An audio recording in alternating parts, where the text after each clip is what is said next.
mission. I'm masking the falsehoods with every new edition. We're here to enlighten your mind with this vibration. Expose the lies, speaking truth, normal conversations. Mind changes international, we on a mission. I'm masking the falsehoods. Welcome to Mind Changers Podcast. I am your host, Lamar Blakney. Listen, we have a really, really exciting episode going on tonight. Yes, let me take my echo out here.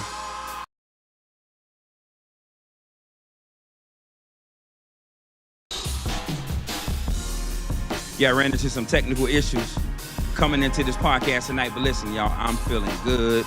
I'm feeling really, really good. Listen, welcome to the Mind Changers Podcast. Yes, tonight I got something really, really exciting that I want to talk about with you all. So listen, if you want to be part of the conversation, all you have to do is, hey, go to YouTube, scan the barcode, the QR code, and you can come in here and have some great conversation with me. So again, welcome to Mind Changers Podcast. I'm your host, Lamar Blakney, and tonight is episode 87. Let me turn this off right quick. Yeah, y'all can tell I'm a little rusty. Yes, this is episode 87, and it's titled, When Life Breaks You, How God Reveals What You Thought Was Over. How God reveals what you thought was over. The war between the promise and the responsibility. Yes, I'm your host, Lamar Blakney, here on the Mind Changers platform. And so I'm going to get right into it. I'm not going to hold you guys long, but like I said, if you want to go onto YouTube and you want to dialogue with me, listen, if you put your comments in, I'm going to read them. We're going to have some conversation and we're going to enjoy ourselves. So listen, let's get started. So, like I stated, this is a really, really good episode, and it's titled, When Life Breaks You, How God Reveals What You Thought Was Over. And I'm going to tell y'all, a lot of y'all don't know this, but I got broken. I lost my mom, and I can't even believe that I'm feeling the way I feel right now because I did feel broken. I did feel broken up until a couple of days ago, but I'm not going to share that with you guys. But I want to get into it. I want to talk about the war between the promise and the responsibility. And so what I want to talk about right now is I want to talk about the silent breaking point. The silent breaking point. So let me talk to you right here. Now, the version of you people celebrate, not the version of you people applaud. That's what I want to talk about tonight. Not the version of you that people celebrate, but the version of you people applaud, right? I want to talk to you about the version of you that sits in silence. The version of you that smiles publicly, but you're wrestling privately. I mean, you're struggling. You're going through so much. Nothing is going your way. And I'm going to ask y'all this question. Have you ever been in a place where everything in life still looks intact, but internally, but inside of you, in your mind, in your thoughts, and in your spirit, something feels like it's collapsing? You're still functioning, but you're not fulfilled. Have you ever felt that way, people? Have you ever felt that way? This is what I call the silent breaking point. This is what I call the silent breaking point. And so I'm gonna go to a scripture. I'm gonna go to Psalms 34:18, right? Where it says, "The Lord is near to the brokenhearted." Why everybody want to call me right now? The Lord is near to the brokenhearted. That means that brokenness is not distant from God. It's not so far away that he can't reach you. It's not so far away that you can't be reached. It is often the place of his nearness. That's when he's closest to you. Let me go a little deeper with that. In 2 Corinthians 12:9, It says, my strength is made perfect in weakness. My strength is made perfect in weakness. That means, and this is what I get from it, God does his best work. God does his best performance. God does his best alignment in your most vulnerable places. When you're vulnerable, that's when God does the most. So, what you're feeling right now, what a lot of us are feeling right now, it's not failure, it is exposure. It's not failure, it is exposure. See, God is exposing false strength. He's exposing false security. He's exposing false dependence. So he can rebuild you on truth. He does that so he can rebuild you on truth. See, breaking is not abandonment. Breaking, from my perspective, is reconstruction, right? It is reconstruction. So I want to go to my next segment because I'm not going to hold you guys long because I didn't have a lot of time to prepare for this like I wanted to. But, I wanted to jump up here and be consistent and have this podcast every Monday night. So I want to talk about how pressure is preparation. Pressure is not punishment. It is preparation. If we go to James 1, verses 2 through 4, trials produces patience. In 1 Peter 1:7, faith is refined like gold. That's what it says. Let me explain that to you. Gold is heated until its impurities rise to the surface. So even something as precious as gold have to go through some pressure, has to go through a lot before you see the beautiful side of it. See, pressure reveals what's in you because comfort hides things. When we're comfortable, it hides a lot of things, but pressure, pure pressure, exposes everything. Now, let me see if I can make this real. When money gets tight, when relationships get strained, when opportunities disappear, when friends don't call, when the job gets so unbearing that you don't know if you're coming left or already been there, you'll find out what you really trust in the midst of those situations. Pressure forces us to make a decision. Either we're going to trust God or, how can I say it? Or do I trust the outcomes? Either I trust God or do I trust the outcome? Now, here's the key. Here's the key I want y'all to hold on to. The war is between the promise and the responsibility. Hold on to that. The war is between the promise and the responsibility. See, God promised Abraham a son, but Abraham had to wait decades before he got that promise. God promised Joseph rulership, but Joseph had to endure betrayal, being sold, being compromised, being put in a place where he didn't want to be. But see, promise is what God declares. Responsibility is how you respond, how we respond. And the space is and the space is in between, right? It's in between. So that's the war.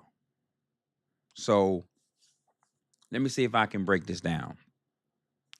I want to talk about this earpiece is getting on my nerves. There we go.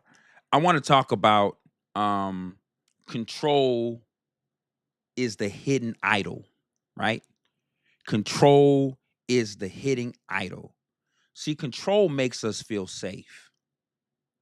But biblically, controlled is misplaced trust. And I think I'm saying it right. In Jeremiah 17:5, curse is the man who trusts in man, right? That's what it says. Cursed is the man who trusts in man. That includes trusting yourself above God. That includes self-preservation, where we feel like we need to do God's job for him. See, that's including trusting yourself above God. Proverbs 3 verses 4 through 5 reads, lean not on your own understanding. Lean not on your own understanding. See, control is like, if I was at the beach, right? Control is like gripping sand, right? The tighter you hold it, the faster it slips through your fingers. Faith is what I called an open hand.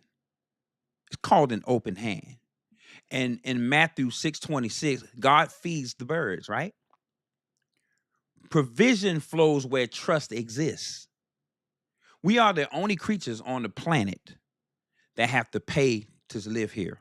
Animals don't pay. God always provide for them. They always eat. They always be able to make it to the next day. See, provision flows where trust exists. Excuse me.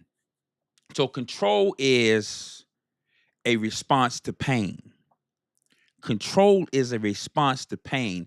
If you control everything, if we can control everything, right, we won't get hurt. That's what we feel. But here's the truth.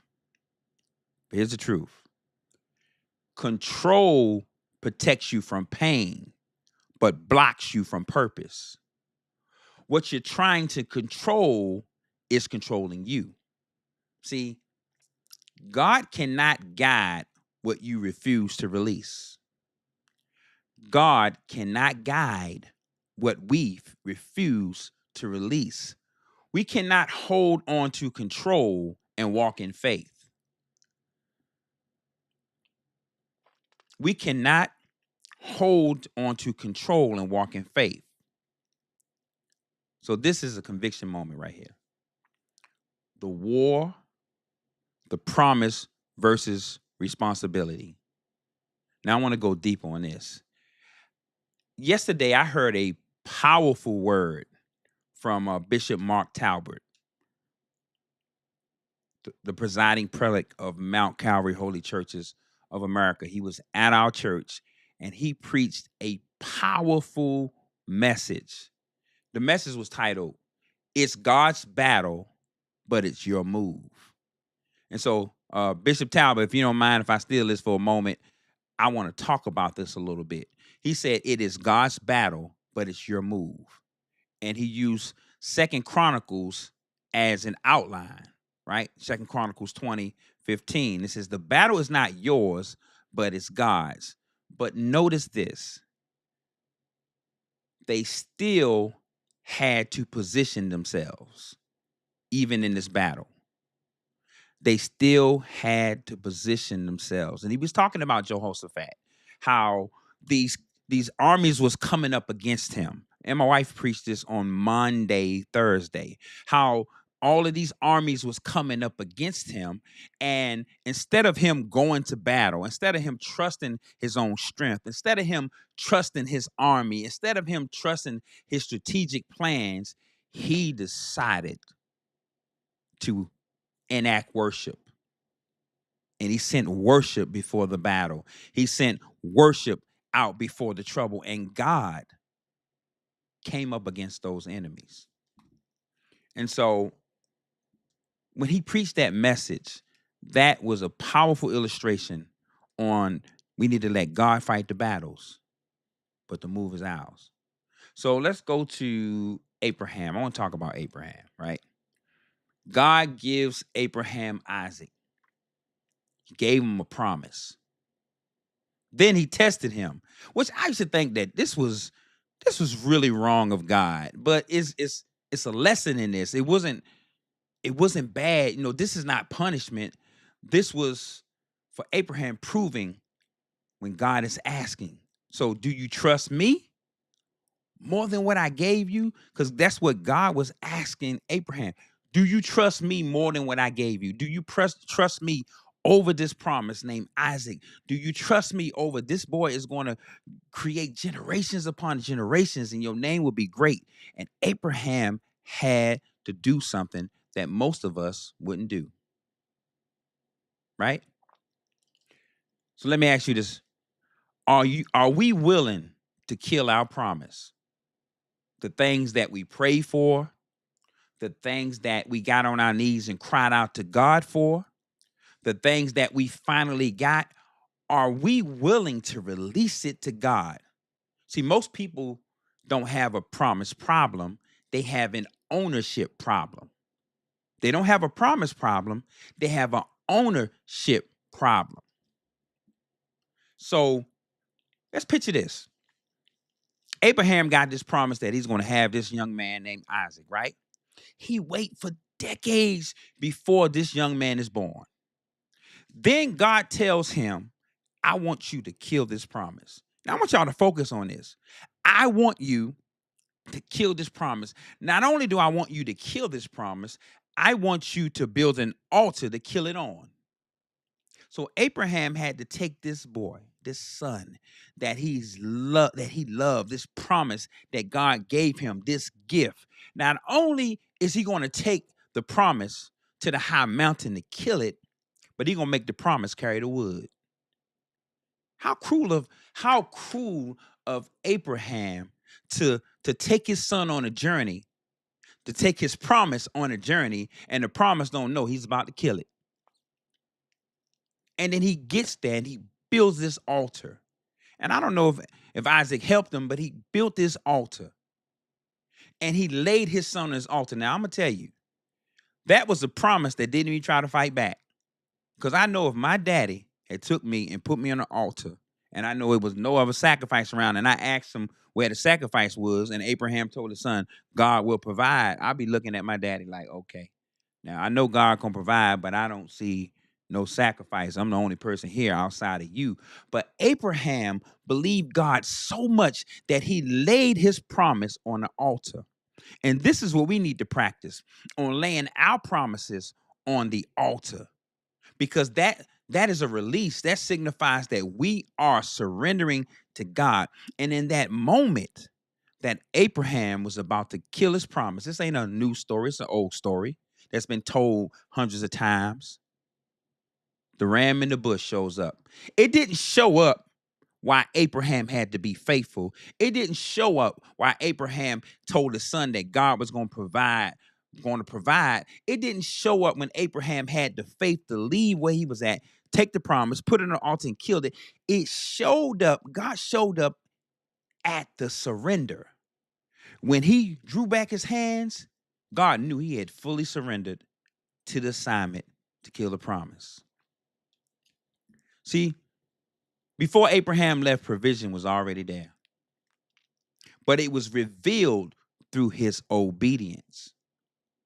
It was revealed through his obedience. And this is what I call the emotional peak. And I like talking to myself. You know, why surrender is so hard.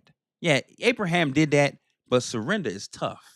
Surrender is hard. It will be the hardest thing that you would ever do because you don't have the wisdom and the understanding and the revelation to know why I need to surrender this. So I want to talk about the flesh versus the spirit, right? Galatians 5:17, right? Surrender is eternal warfare. Surrender is hard because you have to fully trust God when you used to trust yourself. And surrender, it feels like losing control, but you're giving it back to God when you surrender. See, fear is louder than trust. That's the battle. Fear is louder than trust because you don't know what the outcome is going to be. And that's why people can say what they want to say. You got to have faith. You just need to have faith. It's deeper than that. You got to believe in the one you have faith in. So I want to talk about worship in the midst of war. And we go right back to Jehoshaphat. So I got ahead of myself. 2 Chronicles 20, right? So Jehoshaphat sends worshipers first, right? And the worship precedes the victory. Worship shifts agreements. Excuse me, y'all. In Acts 16:25, we have Paul and Silas, right? And the foundation shakes. They're in prison. And the foundation shakes, right? And God is doing something for them. But all they did was worship. See, worship affects the environment. We don't understand how powerful worship is. It affects the environment. Worship is not emotional, it is authority. When we decide to worship over our issues, we're taking authority and the God that created us. We're taking authority and the God we serve. We're taking authority in his word. See, you don't wait to win, you worship until you win. You don't wait to win, you worship until you win. And this is why a lot of us will say things like, man, I trust God in everything. And as soon as something comes contrary to what you trust, we break. We break. And God has put so many illustrations, so many stories in the Bible for us to understand that faith is more powerful than your understanding to believe his provisions. And I hope I said that right. Faith is powerful, especially when you add worship to it. Because the worship says, you know what, God? Man, I don't know what's going to happen, but I'm going to stay in this place and I'm going to worship you in spite of what I see going on with the presidency, in spite of what I see going on with the oil, in spite of what I see going on with the war, in spite of what I see going on with my relationship, in spite of what I see going on with my wages, in spite of what I see going on with the city, in spite of what I see going on with the light bills, in spite of what I see, I'm going to raise my hands and I'm going to worship God in a way that I've never worshiped him before, because that is how we have complete surrender. It's easier said than done. That's why you have to practice worship.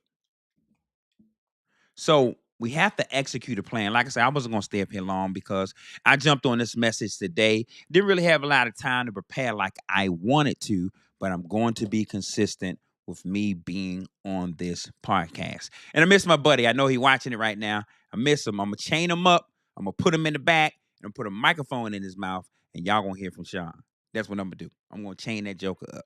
But anyway, let me get back to it. First step is to identify your Isaac. In Genesis 22, what do we fear losing? The first thing we got to do is release it, right? We have to deny ourselves, like Luke 9:23 says, right? And we have to replace fear with worship. We have to replace fear with worship. I'm gonna tell y'all something, and she might get mad with me for telling this, or she might not even care. Um, for the last maybe 12 years, um, every morning, my wife is in the shower and she goes into some deep worship. She does it every morning.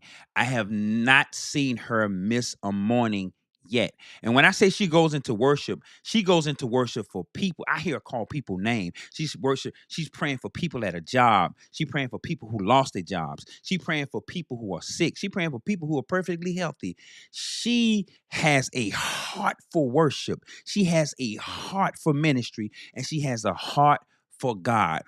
Whenever I need something, I know God is already working on it because she's already interceding for me. She's interceding for a lot of y'all who know her and don't even know it. We have to replace fear with worship. Psalms 34:1, it says, move away, right? I'm sorry, Psalms 34:1. That's not what it says. We got to move away. We got to move anyway, right? James 1:22. We got to stay consistent. Galatians 6:9. Consistency proves transformation. So I want to share something with y'all. Um, I lost my mom on March the 13th. And when I say this, I can't believe I'm saying it without tears. But I want to give y'all guys a testimony of something that happened. And I wasn't going to do it, but I'm going to do it now. I had a meeting with my bishop, Bishop Haywood Parker. Had a meeting with him on Tuesday. Up until Tuesday, I didn't get any sleep. Up until Tuesday, I was miserable. Up until Tuesday, I felt like sticking my head in a hole and never pulling it out.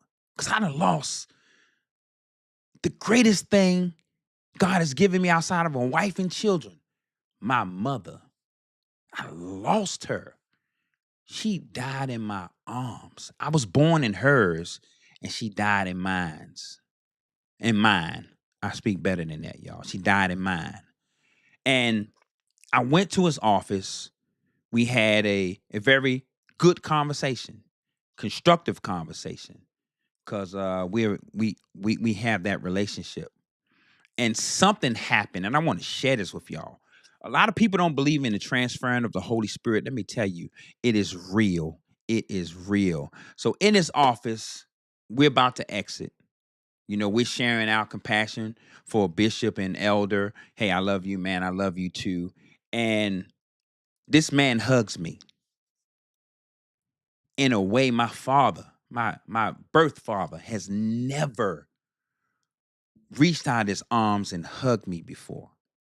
He hugged me in such a manly, godly, and loving way. Because I want to share this testimony. And things started to fall off of me.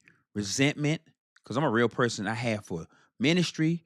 Resentment I have for people. The pain of losing my mom, my business, my financial woes, all of that fell off of me by way of a hug. And until I told him, I don't think he realized what happened. I felt a transfer. And I'm the kind of guy, listen, I'm a real dude. I'm from the streets, y'all. I don't play games with being touched by the Holy Ghost. If you touch me and don't nothing happen, I'm not saying it was nothing in you. I'm just saying I didn't feel it. I'm just saying I didn't feel it. And then sometimes I'll throw my hands up and I do feel it. But I just want to enjoy what I'm feeling. So I'm not saying anything. If anybody laid their hands on me and they didn't see me fall out, no, that's not what it was. Because I will let you know. But something happened. I left his office on Tuesday, and my life has not been the same. I haven't cried over my mom. I haven't worried about my bills. For the first time in 3 weeks, I actually slept like a baby. So I'm telling you, when you think things are going at its worst, God will provide that ram in the bush. That hug was my ram in the bush. That hug was my ram in the bush, and I can't describe it. I cannot describe it. So, like I said, I came up here today. You know, I didn't prepare for a long podcast. I just wanted to be consistent. But I want to leave you with this. And I don't want you to hear this casually. I need this to sit in your spirit. We've been asking God for a whole lot of things. Why is this happening to me? Why does it feel like everything is falling apart? Why am I under so much pressure? Those are great questions for God. But what if this isn't destruction? What if this is divine construction? What if God is not tearing you life down, which he would never do that, but he's tearing down what can't sustain where you're going? What if that's the case? What if that's the case? What if he's tearing down what can't sustain where you're going? What if the pressure you feel is not meant to break you, but to reveal who you really trust? And I'm asking these questions for a reason. What if the thing you've been holding on to is the very thing blocking what God is trying to release in your life? Because here's the truth. The war was never about the promise. The war was about your alignment. See, God has already spoken it. He's already declared it. He's already established it. The question is not, will God do it? The question is this: will you stay aligned long enough to see it? Will you stay aligned long enough to see it? Well, listen, my name is Lamar Blakney. This is the Mind Changers Podcast. And listen, I want to thank y'all for tuning in. I just came up here to ramble a little bit, but I'm going to have a lot of exciting guests. I'm going to have a lot of exciting episodes. Y'all just stay tuned. I'm still getting myself together after losing my mom. Yeah, I still got to work on some things, but I'm telling y'all, there's some great things coming to this podcast. There's some great things coming to your life. But listen, until next time, grace and peace. We told y'all, we came to expose the lies and reveal the truth. We told y'all, we bring in biblical principles of factual truth. We told y'all, we came to expose the lies and reveal the truth. We told y'all, we bring in biblical principles of factual truth. We told